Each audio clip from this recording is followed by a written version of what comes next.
என்ற திரைப்படத்துல உள்ள ஹிந்தி திணித்த காங்கிரஸ் தான் திணித்ததா ஒரு திரைப்படமும் உருவாக்கியிருக்காங்க.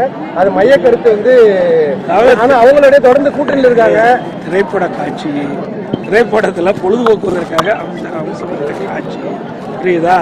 அப்பொழுது அதிமுகவும் பிரியல, திமுக என்று தனித்தனி கட்சியில் ஒரே கட்சியாக தான் இருந்தது. புரியுதா?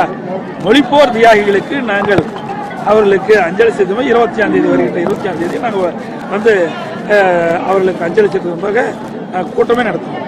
ஆகவே அந்த காலகட்டம் வேற. இந்த காலகட்டத்தில் இன்னைக்கு படமா எடுத்திருக்கிறாங்க. ஆக அதை வைத்து நாங்கள் வந்து எதுவுமே கருத்து சொல்ல இயலாது. அந்த கால சூழ்நிலையில் நம்முடைய முன்னோர்கள் தமிழ் மொழியை காப்பதற்காக அவர்கள் போராடியது. புதிதாக அறிவிச்சிருக்க அந்த ஓய்வூதிய திட்டத்தில் வந்து அரசு ஊழியர்கள் பாதிக்கப்படுறதா வந்து குற்றச்சாட்டு வச்சிருக்காங்க. இப்போ பழைய ஓய்வூதிய திட்டமே வேணும்னு இருக்காங்க. அதாவது இந்த ஓய்வு திட்டத்தையே ஒரு நாடகம், உறுதியளிக்கப்பட்ட ஓய்வு திட்டம் அறிவிச்சிருக்கிறாங்க.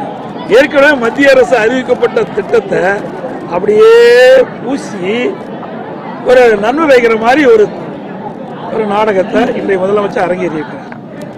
ஏற்கனவே மத்திய அரசு அறிவிக்கப்பட்ட ஓய்வு திட்டத்தை தான் இந்த அரசும் அறிவிச்சிருக்கு. வேற என்ன புதுசா எதுவுமே இல்லை.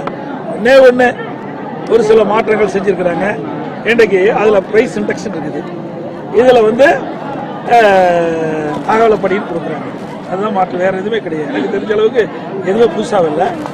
அவர்களும் கேட்பது திராவிட முன்னேற்ற கழகம் தேர்தல் அறிக்கையில் குறிப்பிட்டது, திராவிட முன்னேற்ற கழகம் ஆட்சிக்கு வந்தால் பழைய ஓய்வு திட்டத்தை நடைமுறைப்படுத்தும். பழைய ஓய்வு திட்டத்தில் அரசுடைய பங்களிப்பு இல்லை. இப்போ திராவிட முன்னேற்ற கழக அரசு இன்றைய தினம் உறுதியளிக்கப்பட்ட ஓய்வு திட்டத்தில் பங்களிப்பு இருக்குது. இல்லை என்ன இவர்கள் புதுசா வந்து மாற்றி கொடுத்துருக்குறாங்க. அவர்கள் கேட்ட கோரிக்கை இந்த அரசு நிறைவேற்றலையே. வேண்டுமென்றே திட்டமிட்டு சில சங்கங்களை இன்றைக்கு அதுல ஆதரவு கொடுத்துட்டு இருப்பதா எனக்கு தெரியுது. ஆனா பெரும்பாலான அரசுகள் இதை ஏற்கவில்லை. ஏற்கனவே மத்திய அரசு அறிவிக்கப்பட்ட ஓய்வு திட்டத்தின் அடிப்படையில் தான் இந்த ஓய்வு திட்டம் இருக்குது. வேற எந்த ஒரு மாற்றமும் இல்லைன்னு தான் என்னுடைய பார்வைக்கப்படுது. அதை நான் வந்து அறிக்கையின் வழியாக தெளிவுபடுத்திட்டேன். அதிமுக ஆட்சிக்கு வந்துச்சுன்னா அந்த பழைய ஓய்வு திட்டம் கொண்டு வரதுக்கு வாய்ப்பு இருக்காங்க. அதெல்லாம் கால சூழ்நிலைக்கு தகுந்த மாதிரி நடக்கும். பொறுத்த வரைக்கும் எது நடக்குமோ அதைத்தான் நடக்கும். என்னை பற்றி கொடுக்கப்பட்ட வாக்குறுதி நிறைவேற்றிக்கிட்ட அரசாங்கம் அதிமுக அரசாங்கம்.